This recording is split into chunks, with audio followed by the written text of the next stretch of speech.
Hello, my name is Tony Litt.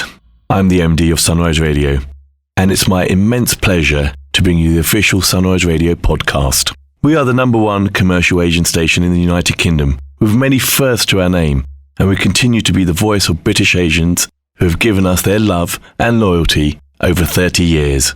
It's a legacy we cherish and a responsibility that we don't take lightly. Our aim has always been to entertain the listeners with the best of Bollywood and Bhangra, while also addressing their concerns. A real voice for the community, a vibrant community, and a great nation. We are proud to be British and Asian. This podcast is a compilation of some of the things we do on the station, with a stellar lineup of presenters who each have their own personality and style. It's entertaining, informative, engaging, and we hope you will enjoy it here as a podcast if you are unable to tune in to the radio.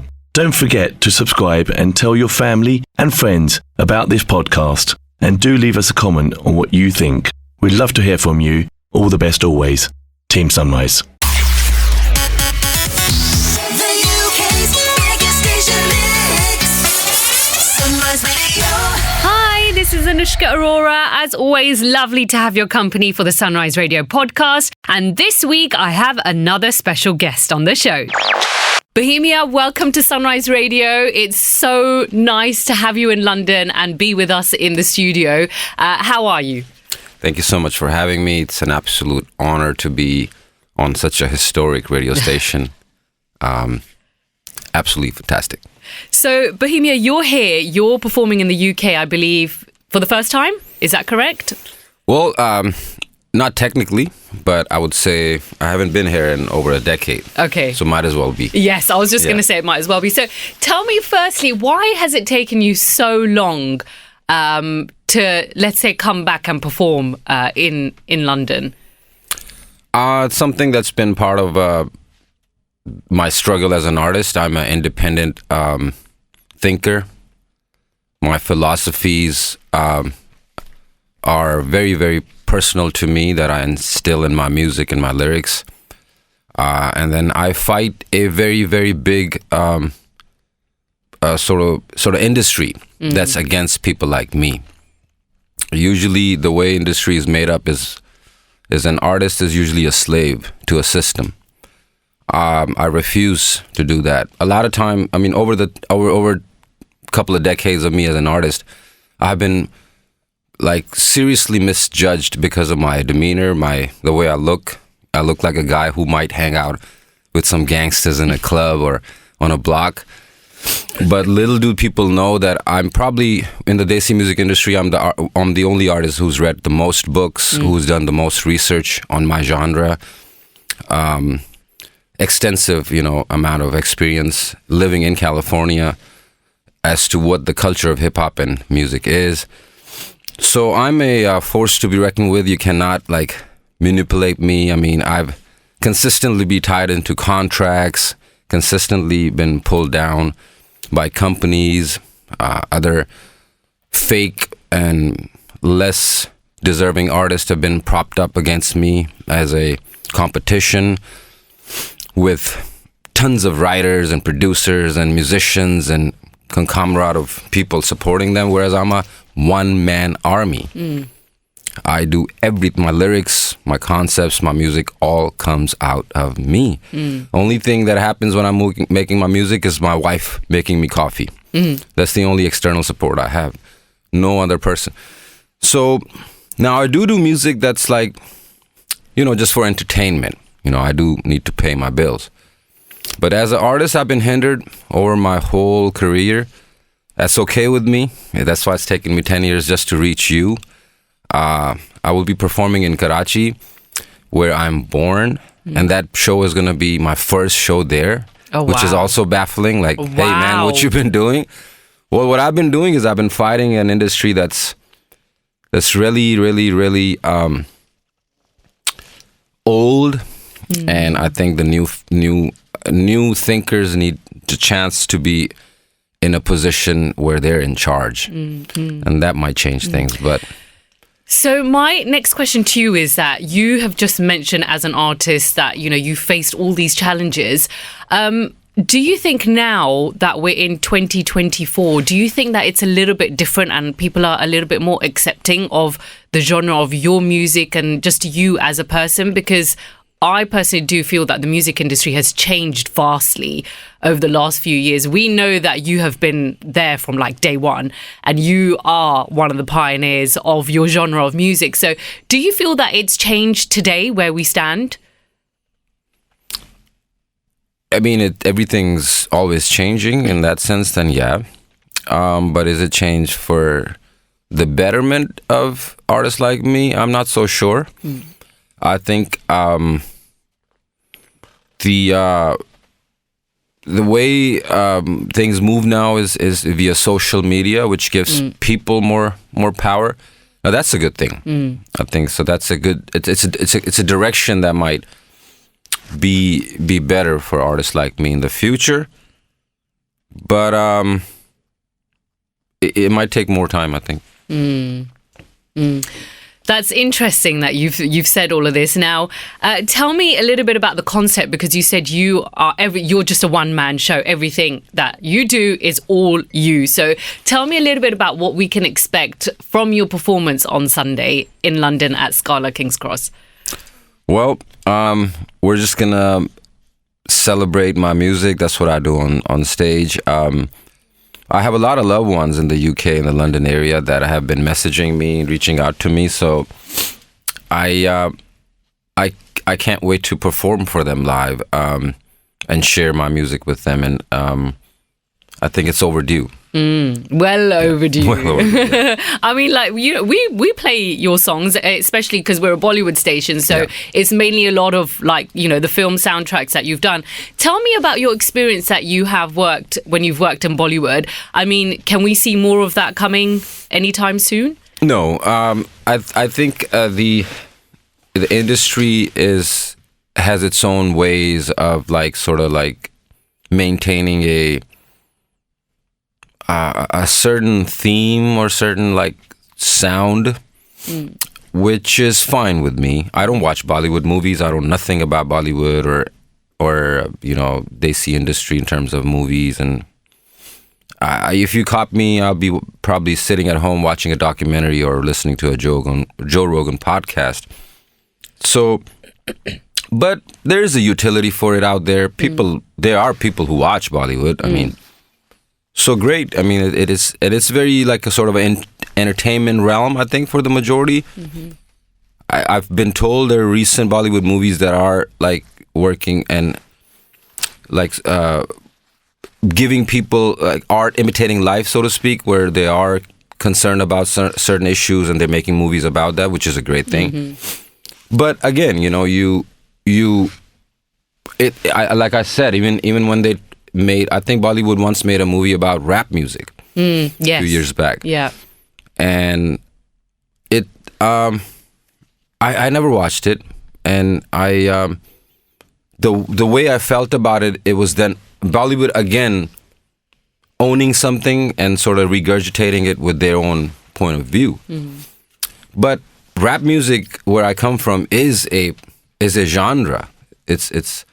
It represents a culture called hip hop, which is a real culture. So, it's not some fiction that you can just make a movie about. It's something real. It's it will be likewise. It would be disrespectful if American people like me made a movie about some kind of Bollywood concept, and you guys probably won't like it. We got that Slumdog Millionaire experience where everyone was so everyone has a different perspective. Bollywood has their own perspective, but to me, that's not hip hop. That's their perspective of it. But that was, I'm guessing we're talking about Gully Boy here. Was that not based on one of the rappers' life, like Divine? I think he was kind of brought up in the slums and then he got into rapping and stuff. But would you like to watch it? Would you be interested in watching it, or you would just no? I mean, it's just hip hop is a genre. It's from a place. It's a music that represents a real culture. When it's done outside, it's being celebrated. It's like it's people embracing it. But that's not the representation of the true culture. That's not what hip hop is. That's what hip hop did to a kid in India, so to speak. Right, yeah, got it. So it's an after effect of something that is very potent that reached down to a gully of India. So let's talk about what it is. Right. Let's if something that can reach down to a gully boy and he's inspired by it, if his life is changed to a point where a movie needs to be made about it, well, isn't this genre a very, very, very special and potent? Well, that's not discussed in the movie, you see. We've already moved on to the next fact. We're like, here you go. We got hip-hop. No, we don't got hip-hop. We just got inspired by something that's so potent that our thousands of year old heritage in India was able to not stop. He didn't come out and be a gully boy and did Indian culture. He came out gully boy and he's doing my culture from California. So to me, it's beautiful. To me, it's like, hey, that's what happened. That's the reflection of how strong this energy was that took birth in the civil rights movement in California. Oh, so people are like, what's that civil rights movement? Oh, so you don't know about civil rights movement, but then you think you know hip hop. We've already moved on. You see, it's imitation now. It's just us. It's like me going to a Chinese restaurant and asking them for fortune cookies. Hey, where's my fortune cookie? I'm in a Chinese restaurant. Don't they give you fortune cookies at the end of the restaurant? Now imagine me going to China and asking for a fortune cookie. I'm like, hey, I'm in China. Where's my fortune cookie? They're going to be like, you're from California, bro. That's your thing. It's not real. There's no fortune cookies. You invented that. That's not part of it. Chinese culture at all. A fortune cookie was made in California. No one is eating fortune cookies in China. That's not a Chinese culture. But to somebody like me, I might think that is Chinese culture because I'm being fed fortune cookies in a Chinese restaurant in America. You see what I mean? It's us looking at a Chinese culture and making a fortune cookie out of it and say, hey, this is Chinese culture. It's not. It's us appreciating it. It's us going, hey, this is how thing has inspired us. And that's how special it is. I don't see American people necessarily embracing Desi culture like that. I don't see a kid in America, necessarily getting up and saying, hey, I want to learn Punjabi today. That's not happening. So what would you say to the next gen, let's say, on the importance of the kind of music that you make? Like, how would you want to educate them? I don't need to. I think rap music itself, it is a vehicle that lets you be yourself and express yourself. It's a genre that's built in a certain way where it lets you do that. And kids are doing that. I think there's a lot of great rappers out there that are doing that now. Okay. Now, you also, I believe, have received your first ever award as a Punjabi rapper in the UK Parliament. Tell me a little bit about that. What was the award and how are you feeling about that? Absolutely fantastic. It was just an honor to be in a building that partially 1,000 years old and certain parts 300-year-old. Just seeing the construction, the pictures, it was really breathtaking. I mean, pictures don't do justice. When you walk through that building, you literally are. So it was amazing just being there. I'm thankful to Samara Events, Haq Paji, everybody that helped me achieve that and get, and helped me have my voice being heard. But at the same time, this is a beginning, I think. I'm glad that, they say squeaky wheel gets the grease, and I've been kind of, in my recent interviews and posts, I've been kind of being the squeaky wheel. As of a couple of years, I'm out of all contracts, so I'm a independent artist. So that's why I have no filter now. You don't need the filter now. Now I say whatever I feel like saying. My younger rappers that are in the scene, that are bigger superstars, they love me as a older Paji, and they give me the respect. So now I'm gonna be that older Paji. I'm gonna say whatever comes to my mind, and it's beautiful to be at this age. So that being said, I think this award is a beginning. I'm thankful to the UK Parliament for honoring me with that. But I hope that it's a beginning of something, my journey towards my NGO career, my journey towards giving back for the youth, and it's time for me to give back so much love that everyone's given me. That's amazing. Well, thank you so much for coming here. It was an absolute honor to finally speak to you in person.